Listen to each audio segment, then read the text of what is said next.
Now for a look at stories making headlines around the world, and we're going to start with the political unrest in the Maldives. The government of the island nation declared a 15-day state of emergency on Monday amid the bitter standoff between the president and the Supreme Court. For more on this, let's turn to our Noah Adam. So Adam, what exactly has led to all this unrest in a country considered by many to be the ultimate paradise? Well, Mark, the Maldives has been plunged into chaos in recent years amid a crackdown on dissent, with President Abdullah Yameen Abdul Gayoom jailing almost all of his political opposition since he came to power in 2013. The crisis was exacerbated last week when the Supreme Court surprisingly ordered the release of the imprisoned opposition leaders, as well as for 12 lawmakers to be reinstated.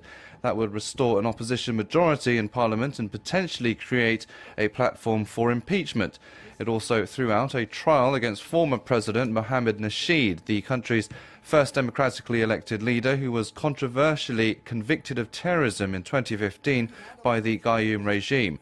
Opposition supporters have staged street protests lobbying the government to obey the court order, but an infuriated Gayoom eventually declared the state of emergency.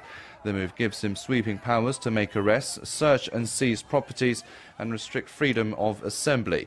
Hours after the emergency was declared, soldiers forced their way into the Supreme Court building, where the judges were believed to be taking shelter.